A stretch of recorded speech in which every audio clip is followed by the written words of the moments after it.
En el libro de Josué, el capítulo 6, el versículo 5 y el capítulo 6, el versículo 20 nos dice esto acerca del muro. Y cuando toquen prolongadamente el cuerno de carnero, así que oigas el sonido de la bocina, todo el pueblo gritará a gran voz, y el muro de la ciudad caerá. Entonces subirá el pueblo, cada uno a derecha hacia adelante. Entonces el pueblo gritó y los sacerdotes tocaron las bocinas, y aconteció que cuando el pueblo hubo oído el sonido de la bocina, gritó con gran vocerío, y el muro se derrumbó. El pueblo subió luego a la ciudad, cada uno derecho hacia adelante, y la tomaron. En las ciudades antiguas siempre había un muro que protegía el contorno de la ciudad, y pues ellos estaban avanzando por orden del Señor hacia Jericó. Y Jericó tenía un muro muy alto que lo habían visto inexpugnable, pero el Señor les ordena claramente que avancen hacia el muro, que den 7 vueltas y que griten, y que el muro iba a ser derribado por él. El pueblo de Dios, Israel, obedeció aquella orden del Señor, y el resultado de la obediencia fue que el muro se derrumbó. Así como este muro, nosotros también tenemos un muro en el abdomen, en la pared anterolateral del abdomen, que nos protege de muchas situaciones que llegarían a dañar el contenido de la cavidad abdominopelviana. Así como este muro ha sido derribado por Dios, cualquier muro puede ser derribado o puede ser fortalecido por Dios, siempre y cuando obedezcamos a su palabra. Tengan ustedes un cordial saludo. Estamos en la Universidad Mayor de San Andrés, en la Facultad de Medicina, Enfermería, Nutrición y Tecnología Médica. Nuestra carrera es medicina, la cátedra es anatomía humana. Vamos a ver el tema de pared anterolateral del abdomen.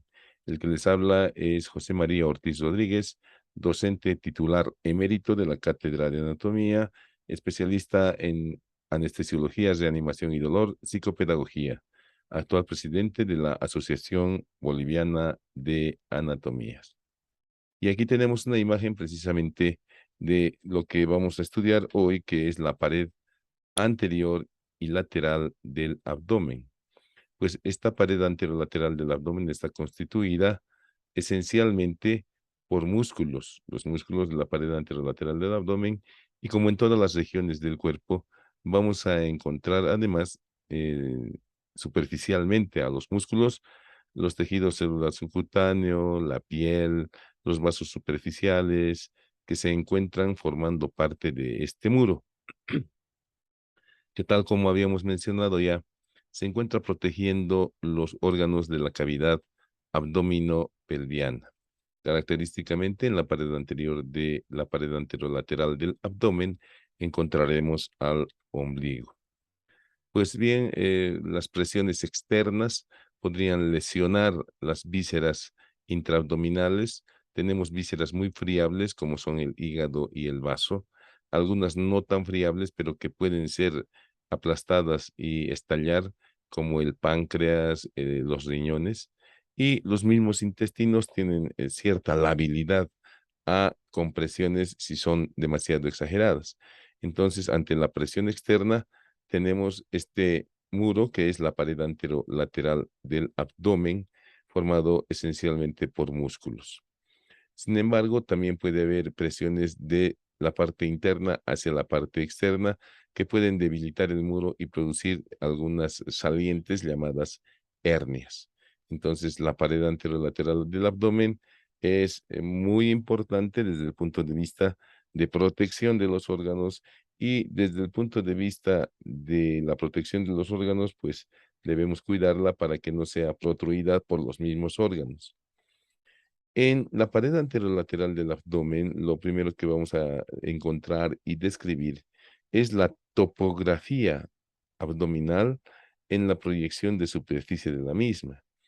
La, la sociedad médica ha ideado una división de la cavidad abdominopélvica en 9 cuadrantes. La cavidad abdominopélvica cranealmente está limitada por el diafragma y caudalmente por el periné.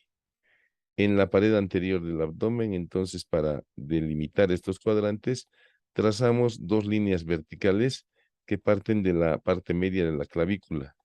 Estas son las líneas medioclaviculares que van a terminar a nivel de la parte media del ligamento inguinal o arcada de Poupart. Luego trazamos una línea horizontal que esté uniendo el extremo anterior de las décimas costillas. Y por último, trazamos una línea horizontal paralela a la superior que se encuentra entre las dos crestas ilíacas. Entonces, de esta manera, estas cuatro líneas, como cuando se juega tres en raya, pues están delimitando en el abdomen 9 cuadrantes. Un cuadrante central que se encuentra a nivel del ombligo, que se llamará por lo tanto región umbilical. Cranealmente a la región umbilical se encuentra una zona llamada epigastrio y caudalmente a la región umbilical tenemos una zona llamada hipogastrio. Hipogastrio quiere decir debajo de la zona gástrica, epigastrio por arriba de la zona gástrica, entonces esta zona central se llamará mesogastrio. Meso al medio, epi arriba, hipo abajo. Mesogastrio, epigastrio, hipogastrio. Ahora bien, la región epigástrica también se llama región celíaca porque está en relación con la arteria celíaca. Esos son entonces los tres cuadrantes centrales. Los cuadrantes laterales son los dos superiores, se denominan hipocondrios derecho e izquierdo o celdas sufrénicas derecha e izquierda. Los inferiores y laterales se llaman fosa ilíaca derecha y fosa ilíaca izquierda. Y el cuadrante que queda en medio de estos dos extremos se denominan flancos. Entonces, de esa manera tenemos delimitada la pared anterolateral del abdomen en 9 cuadrantes, el mesogastrio o región umbilical, el epigastrio o región celíaca, el hipogastrio, la celda sufrénica derecha, clásica y típicamente relacionada con el hígado, la celda sufrénica izquierda, que también está relacionada con el estómago, la fosa ilíaca derecha relacionada con el apéndice vermicular y la fosa ilíaca derecha relacionada con el colon iliopélvico. En el hipogastrio encontraremos pues las vísceras de la parte inferior de la cavidad abdominal y las vísceras que ya corresponden a la cavidad pelviana, como en este caso femenino sería el útero, en el caso masculino serían las vesículas seminales, la próstata, que en realidad están en la pelvis.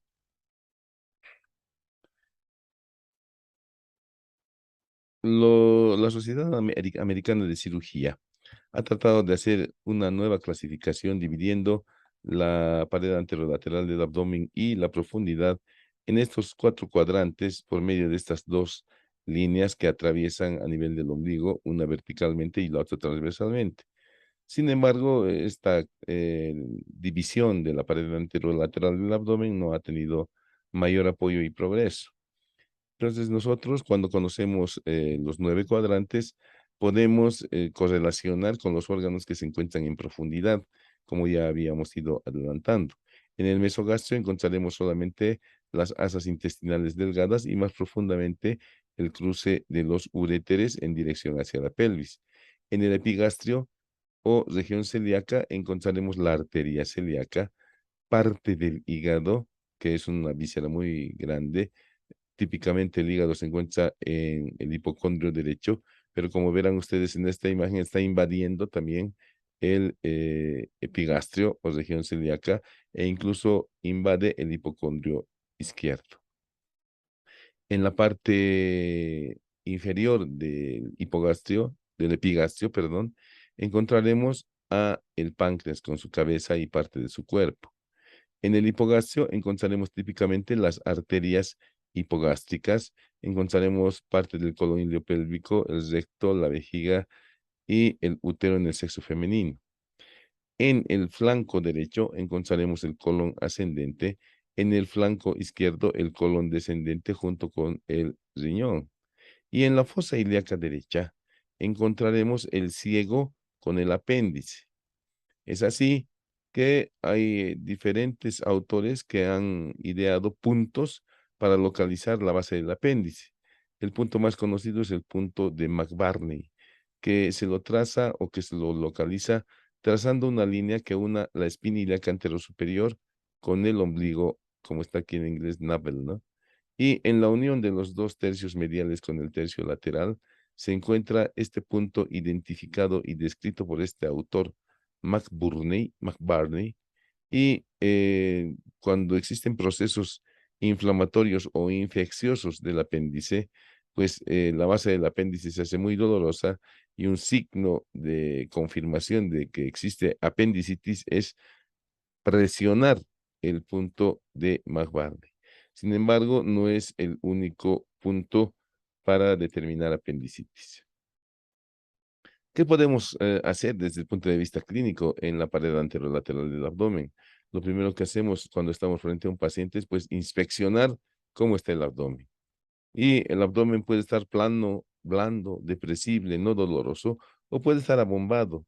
Y si está abombado, puede estar abombado y blando, o puede estar abombado, como en este caso, y tenso. Entonces, además, ¿qué más podemos observar en este abdomen?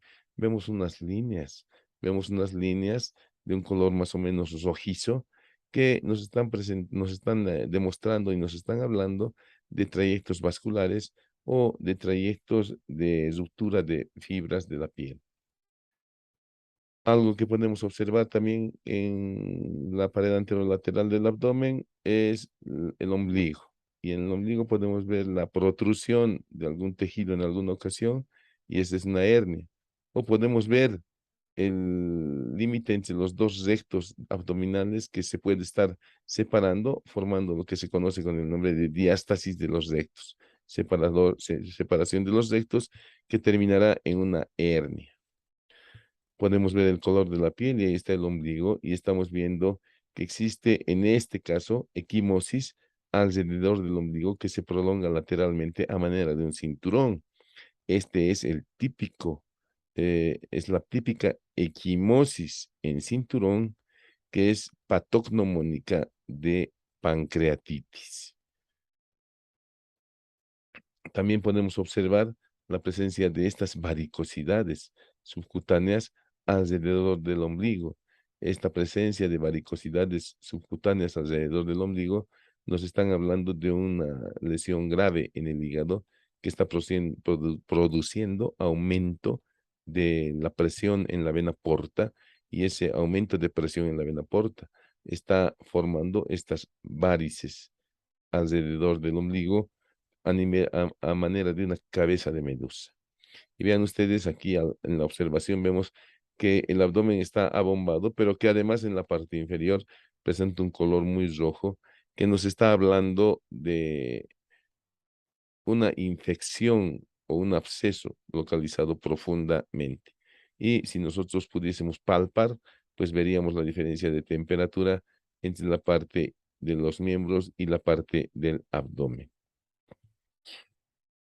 Y ahí tenemos entonces diferentes situaciones que obviamente no son las únicas que nosotros podemos observar en el abdomen. No vamos a tener pacientes de esta naturaleza generalmente. Nuestros pacientes no son así, son como los que hemos visto anteriormente, pero aquí vemos un abdomen ideal, un abdomen, una pared anterolateral prácticamente sin grasa, lo único que tiene sus piercing que pueden producir infecciones. En las maniobras semiológicas, la maniobra de auscultación es la última que se realiza. Sin embargo, en el abdomen ese orden está invertido. Lo primero que hacemos nosotros es inspeccionar el abdomen, observar el abdomen sin tocarlo.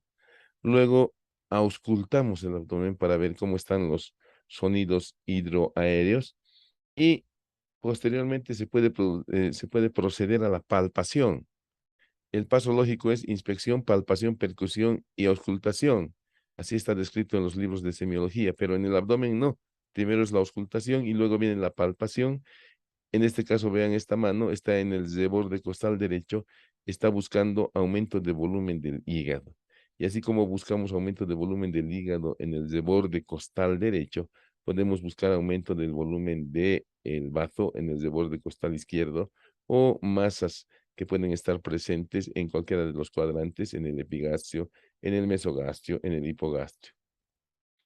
Y luego, para ver si hay timpanismo, procedemos a esta maniobra que es la percusión, donde apoyamos una mano sobre la pared anterolateral del abdomen y elegimos un dedo, generalmente el medio o el índice, y con el dedo medio de la mano libre golpeamos, incidimos contra los dedos apoyados para determinar si existe sonido timpánico o si existe sonido mate.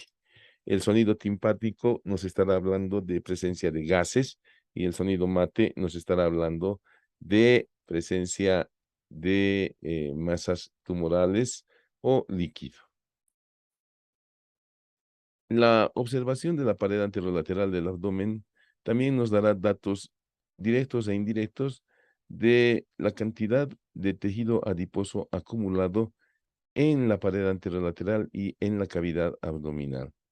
Pues aquí vemos esta primera imagen en la cual el tejido celular subcutáneo es normal, 1 centímetro y medio de espesor, pero a medida que vamos viendo hacia este lado, observamos un aumento del tejido adiposo tanto en el tejido superficial como en la cavidad abdominal, hasta que llegamos a este grado, al tercer grado de obesidad.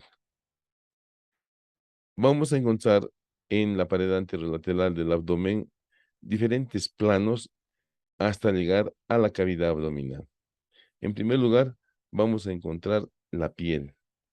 Ya, debajo de la piel vamos a encontrar el tejido subcutáneo superficial, descrito por un autor apellidado Camper, por eso es que se ha venido a llamar fascia de Camper. Luego tenemos una fascia superficial que está delimitando un tejido subcutáneo profundo, que en la parte inferior se ha venido a llamar fascia de Scarpa. Y luego tenemos una aponeurosis profunda o fascia muscular que se encuentra limitando a los músculos. En este caso, estamos viendo a este nivel el músculo recto abdominal.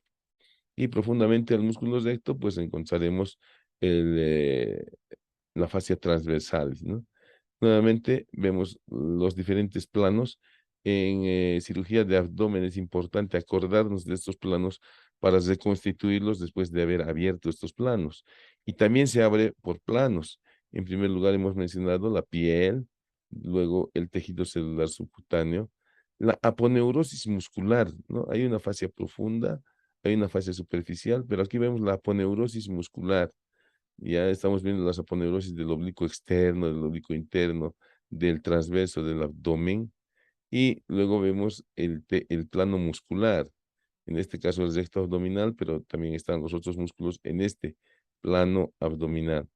Y luego encontraremos las aponeurosis posteriores de estos músculos hasta encontrarnos con la fascia transversalis, que se encuentra tapizando profundamente a los músculos y sus aponeurosis.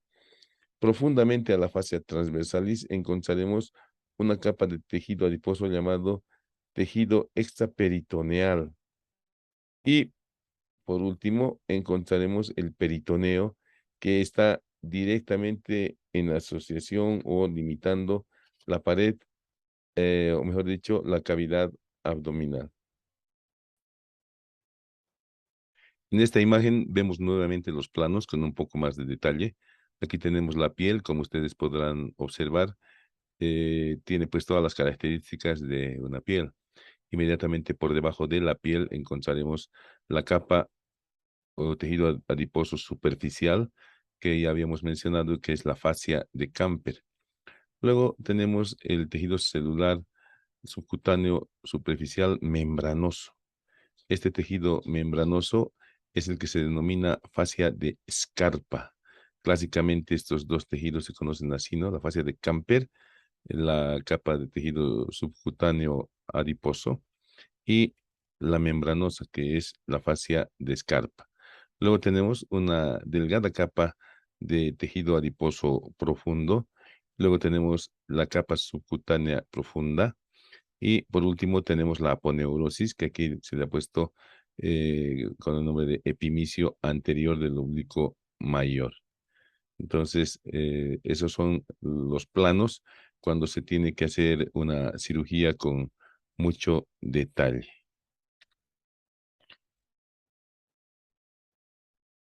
Ahí estamos viendo precisamente esta pared anterolateral del abdomen en un cadáver preparado. Precisamente están delimitando las zonas para realizar las incisiones correspondientes. Y pues lo primero que hemos mencionado en la pared anterolateral del abdomen ha sido la presencia del ombligo en el mesogastrio, que el ombligo que es el vestigio del ingreso del cordón umbilical dentro del producto, ¿no? O la salida, podríamos decir, en dirección hacia la placenta. Aquí tenemos un cordón umbilical recién cortado en un recién nacido de pocas horas de nacimiento, y aquí tenemos ya un ombligo que está completamente cicatrizado. El ombligo se encuentra a nivel del disco que separa L3 de L4. Puede estar a nivel de L3, puede estar a nivel de L4, o abarcando ambas vértebras, la parte superior y la parte inferior. La parte superior de L4, la parte inferior de L3 y el disco que separa L3 de L4. Entonces, en el ombligo vamos a ver la piel, que es característica, presenta esta superficie plegada, más o menos anular, que es denominada rodete umbilical, ¿sí? El rodete umbilical, que es el borde periférico. Luego vamos a encontrar una depresión, que es también anular, que está por dentro del rodete, que es el surco umbilical. Y luego tenemos profundamente en el centro la cicatriz umbilical propiamente dicha, que tiene estos pequeños surcos que están separando estas eminencias que se han venido a llamar mamelones. Entonces, en el ombligo, describimos el ombligo con su rodete umbilical periférico, el surco umbilical, la cicatriz umbilical, los surcos umbilicales y los mamelones umbilicales. En el ombligo están confluyendo profundamente por arriba el ligamento redondo del hígado y hacia abajo el uraco. Y ahí tenemos precisamente la región umbilical vista por detrás, donde estamos observando cómo el ligamento redondo está terminando a nivel del ombligo junto con esta vena. Y lo mismo, el uraco, junto con esta otra vena, está terminando a nivel del ombligo. Junto con el uraco, que es un repliegue fibroso, están terminando también estas otras dos estructuras que son los ligamentos umbilicales o arterias umbilicales obliteradas. Ahí estamos viendo precisamente el tejido superficial, ya que nos está mostrando la fascia de Camper. Ya, y profundamente en esta fascia de Camper, pues estaremos observando la fascia de Scarpa. Ahí tenemos entonces la fascia de Camper superficialmente.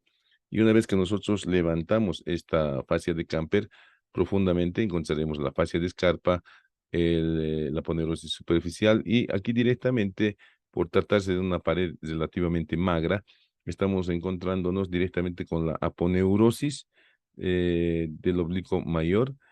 A nivel de la parte central está la línea alba. Justo el ombligo perfora a esta línea alba, que es una línea aponeurótica muy resistente. La fascia de Scarpa se inserta, como habíamos mencionado ya, muy firmemente en la línea alba y se inserta también en la sínfisis del pubis. Se une a la fascia profunda del muslo, que es la fascia lata, y a nivel del perine se continúa con la fascia perineal superficial. Entonces, esta continuidad de las fascias es importante en el momento en el cual vemos la diseminación de algunas infecciones por el tejido celular subcutáneo. En la pared anterolateral propiamente dicha, vamos a encontrar a este primer músculo, que es el músculo oblicuo mayor del abdomen, cuyas fibras son oblicuas medial y caudalmente en dirección a la línea media. Ahí vemos ambos oblicuos mayores con sus aponeurosis anteriores o aponeurosis de inserción.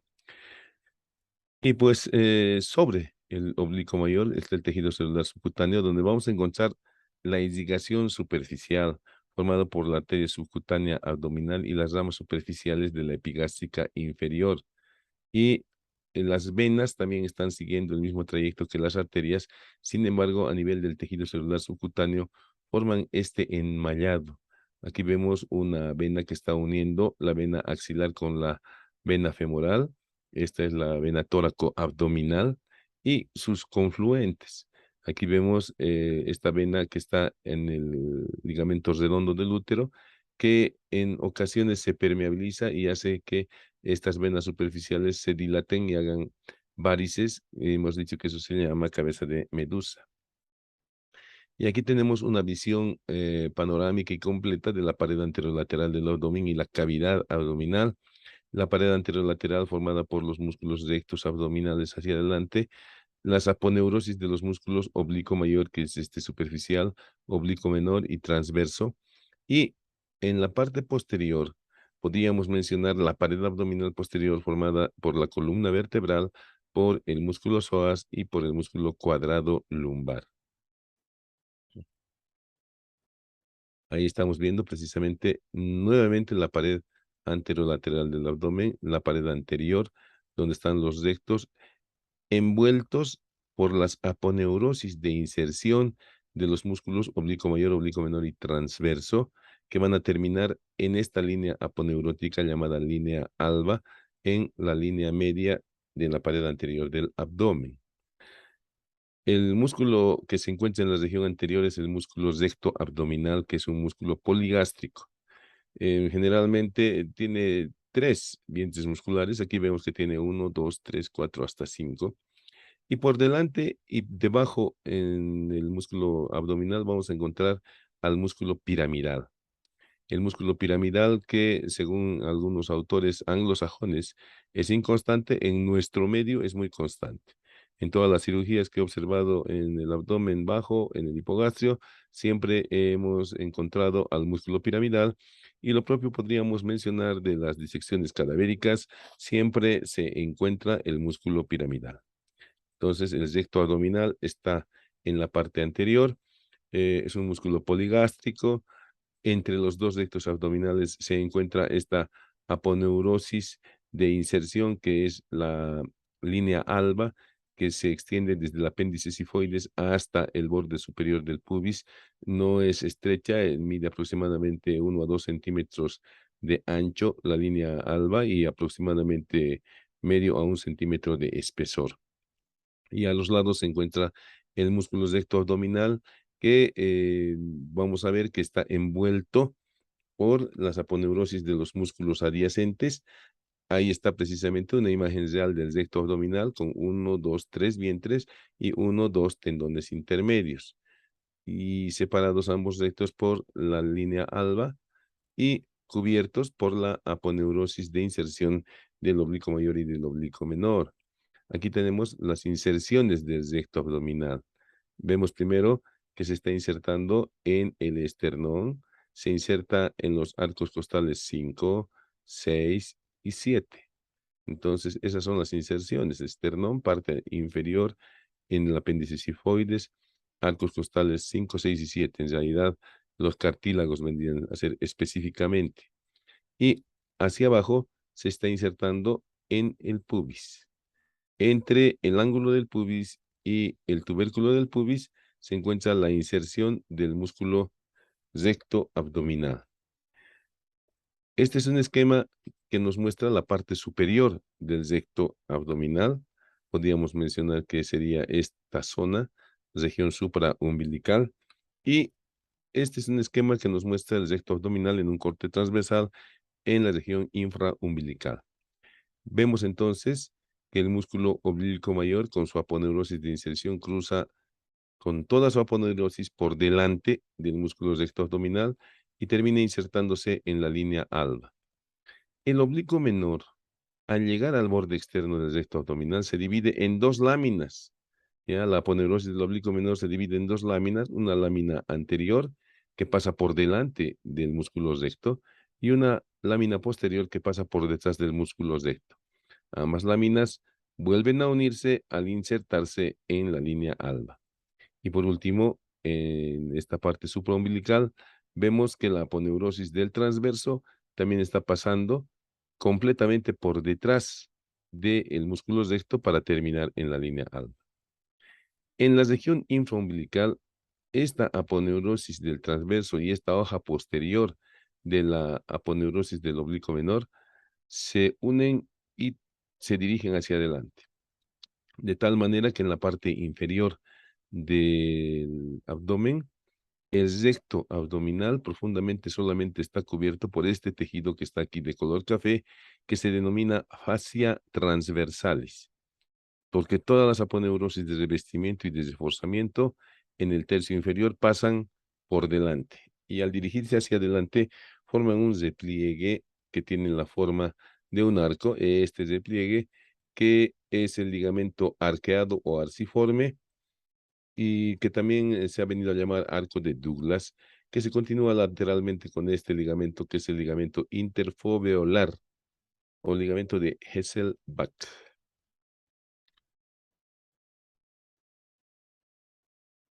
Ahí tenemos un esquema precisamente del ligamento arqueado o arciforme o arco de Douglas, que se continúa lateralmente con el ligamento interfoveolar, ¿ya? O ligamento de Hesselbach. Y aquí tenemos lo mismo, solo que esto ha sido preparado, ¿no? Ya prácticamente de manera artificial, el arco de Douglas o ligamento arqueado o arciforme, continuándose con el ligamento interfoveolar. Y pues en esta imagen estamos viendo la vaina del recto abdominal y ahí estamos viendo los rectos abdominales, la línea alba, aquí está el pubis, este es el ligamento inguinal, aquí está la espina ilíaca antero superior y pues en la parte del anillo inguinal profundo, la arteria femoral está dando la arteria epigástrica inferior que se localiza profundamente a estos músculos. Y estamos viendo en esta imagen a la arteria epigástrica inferior con su vena epigástrica inferior. ¿Por qué mencionamos a esta? Porque como ven ustedes en la imagen, el borde externo del recto abdominal está formando el límite de un triángulo junto con el ligamento inguinal y junto con los vasos epigástricos inferiores. Este triángulo es el denominado triángulo de Hesselbach. ¿Cuáles son las acciones a nivel biomecánico del músculo recto abdominal? Cuando se contrae bilateralmente el recto abdominal puede producir flexión del tronco.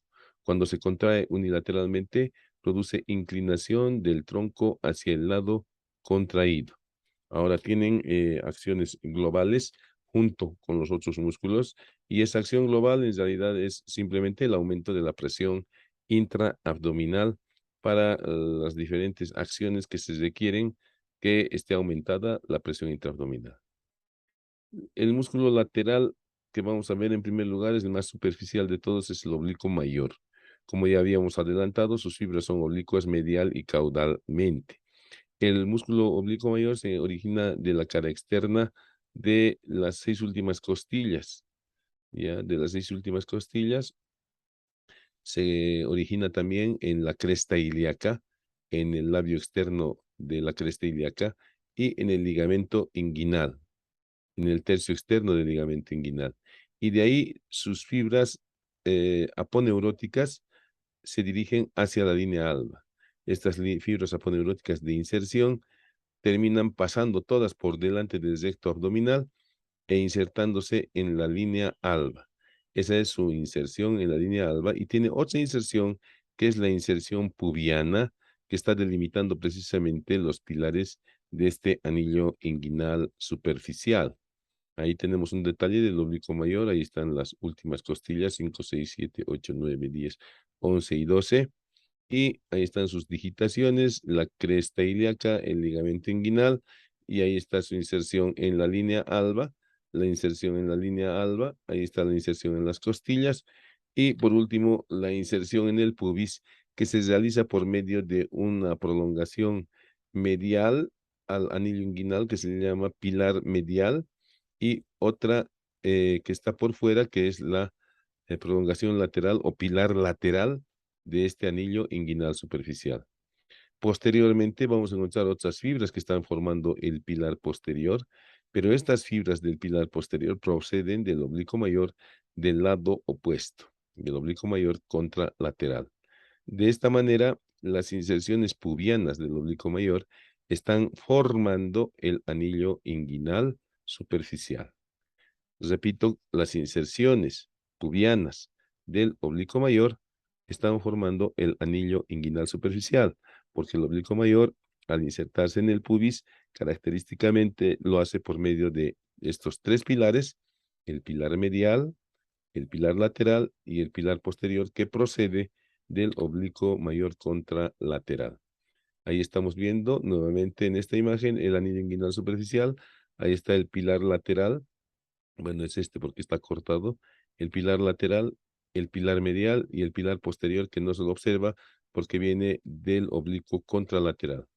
Ahí tenemos el cordón umbilical, el cordón espermático. El cordón espermático en el sexo masculino, que atraviesa el trayecto inguinal. Y aquí estamos viendo el anillo inguinal superficial formado por el pilar lateral, el pilar medial y el pilar posterior de las inserciones pubianas del oblicuo mayor. Ahí tenemos la fascia profunda del pene con su ligamento suspensorio como relaciones.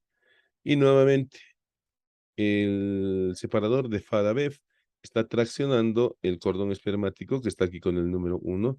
El número 2 es el pilar lateral de este anillo inguinal superficial. El 2' es el pilar medial del anillo inguinal superficial. Y el 6 es el pilar posterior, que proviene del lado opuesto. El 5 viene a ser el ligamento reflejo, ligamento lacunar. El 4 es la espina del pubis o tubérculo del pubis. El 7, el ligamento inguinal. Y ahí tenemos precisamente la porción refleja de la aponeurosis, que desde el ligamento inguinal se dirige hacia la cresta pectínea, formando este ligamento triangular que se ha venido a denominar ligamento lacunar, descrito por un autor apellidado Gimbernat. ¿Cuáles son las acciones del músculo oblicuo mayor? Cuando se contrae bilateralmente, flexiona el tronco. Cuando se contrae unilateralmente, inclina el tronco hacia el lado contraído y rota el tronco al lado opuesto. Esas son las acciones a nivel biomecánico. Pero en conjunto, como había mencionado, estos músculos son capaces de aumentar la presión intraabdominal. Y el segundo músculo, en el segundo plano, pues viene a ser el músculo oblicuo menor, que se origina en la aponeurosis lumbar, se origina en el borde inferior de las últimas 3 o 4 costillas, se origina en el intersticio de la cresta ilíaca, se origina en el tercio externo del ligamento inguinal. Y de ahí se dirige hacia la línea alba. Ahí está, se dirige hacia la línea alba, tal como habíamos mencionado.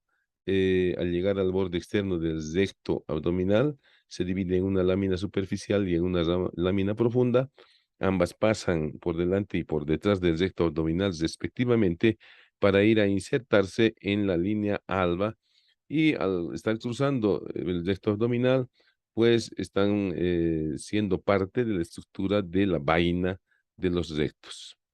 En la parte posterior vamos a encontrar este triángulo denominado lumbocosto abdominal, que está limitado por arriba por la costilla 12, medialmente por los músculos de la masa común y del dorsal ancho, e inferiormente por el borde superior del oblicuo menor. Esta zona carece de mayor musculatura.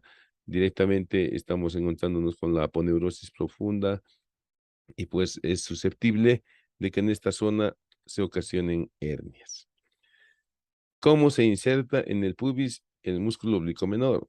Eso es lo que no habíamos visto, ¿no? Habíamos visto sus inserciones en la línea alba, pero en parangón y comparación con el músculo oblicuo mayor, el oblicuo menor también tiene inserciones en el pubis. ¿Cómo? Pues el oblicuo menor u oblicuo interno, en su parte inferior pubiana, se une con el transverso y forman este ligamento que se ha venido a llamar hoz inguinal. Hoz inguinal, aquí está, o falx inguinal. Hoz inguinal o falx inguinal, también conocido con el nombre de tendón conjunto. Ahí está el tendón conjunto. Y ese tendón conjunto, pues, es el que va a dar origen al músculo cremaster. Entonces, el músculo cremaster, dependencia de quién es, del oblicuo menor y del transverso, por medio de su tendón conjunto u os inguinal. Ahí está la os inguinal o tendón conjunto entre el músculo transverso y el oblicuo menor. Nuevamente tenemos más de lo mismo. Ahí está el tendón conjunto visto por detrás profundamente. Este es el tendón conjunto que está reforzando la pared posterior del trayecto inguinal. Y nuevamente vemos a la os inguinal. En este caso estamos viendo unos puntos ya colocados en el ligamento pectíneo para traccionar a la os inguinal y prácticamente cerrar esta zona herniaria. El tendón conjunto u os inguinal va a dar origen a este músculo. Este músculo es el músculo cremaster. Entonces ahí está el cremaster, dependencia del tendón conjunto. ¿Qué hace el oblicuo menor desde el punto de vista biomecánico? Cuando se contrae bilateralmente, la acción A, que es la flexión del tronco. Cuando se contrae unilateralmente, perdón, bilateralmente es la flexión, unilateralmente inclinación y rotación hacia el lado contraído. O sea, las acciones que están ahí delimitadas con la letra B y la letra C. Y por último, en la pared lateral encontraremos al músculo transverso. El músculo transverso se caracteriza porque sus fibras musculares son transversales. Tiene una aponeurosis posterior de inserción en las apófisis espinosas de las vértebras lumbares, en la cresta ilíaca, en el sacro, y esto se ha venido a llamar aponeurosis posterior del transverso. Luego también se origina en el labio interno de la cresta ilíaca y el tercio externo del ligamento inguinal. Sus inserciones profundas son la cara interna o profunda de las 6 últimas costillas, con digitaciones intercaladas con las del serrato, o perdón, con las del diafragma. Ahí tenemos precisamente al oblicuo mayor y ahí están sus inserciones profundas en la cara profunda de las costillas, entremezclándose con el diafragma. Como habíamos mencionado, este músculo transverso pasa completamente por detrás del músculo recto abdominal y va a ir a insertarse en la línea alba. Contribuye también a la formación del arco de Douglas y termina junto con el oblicuo menor, ahí está el transverso, con el oblicuo menor formando la os inguinal o tendón conjunto. Bueno, y aquí estamos viendo nuevamente el tendón reflejo del oblicuo mayor que se inserta en la cresta pectínea por un lado y se inserta por otro lado en el ligamento inguinal. Ahí está el ligamento lacunar, como habíamos dicho, descrita por un autor apellidado Jim Bernat. Entonces, como ustedes podrán haber visto, existen zonas en las cuales el músculo está prácticamente reemplazado por aponeurosis. A este nivel estamos viendo pues precisamente la aponeurosis de inserción del transverso que pasa completamente por detrás del recto abdominal y que va a terminar por un lado en la línea alba y por otro lado junto con la aponeurosis del oblicuo menor formando la os inguinal o falx inguinal o tendón conjunto. Y ahí tenemos pues las fibritas de los músculos o de los nervios iliohipogástrico e ilioinguinal, que junto con los intercostales del sexto al 12º están inervando, tanto desde el punto de vista motor como sensitivo, esta pared anterolateral del abdomen. Y profundamente a la aponeurosis del transverso encontraremos la fascia transversalis. La fascia transversalis que está separada del peritoneo por este tejido adiposo subperitoneal. pero ahí encontramos la fascia transversalis, que también es un tejido muy importante en la protección de la pared anterolateral de la vía o de la cavidad abdominal. Como verán ustedes, en este lado de la imagen nos están mostrando al peritoneo tapizando la pared anterolateral del abdomen. Y a este otro lado estamos viendo la fascia transversalis. Se ha hecho aquí una ventana para mostrarnos la cara posterior del recto con las aponeurosis musculares que se están dirigiendo hacia adelante todas, formando este que es el arco de Douglas. Ya se ha abierto esa ventana en la fascia transversalis. Nuevamente vemos aquí la fascia transversalis, ya con una ventana un poco más amplia, fascia transversalis. Este es la aponeurosis de inserción del transverso. Y ahí estamos viendo, aprovechamos para ver a este nivel el anillo inguinal profundo. Y como habíamos mencionado, ahí está la fascia transversalis, es esta línea de color más o menos café que se encuentra tapizando profundamente a los músculos. Y luego hemos encontrado el uraco y hemos encontrado las arterias umbilicales obliteradas que están delimitando esta zona. Pues en la parte inferior de la pared anterolateral del abdomen vamos a encontrar algo muy importante que se ha venido a denominar trayecto inguinal, que lo vamos a analizar en otro segmento. Muchas gracias.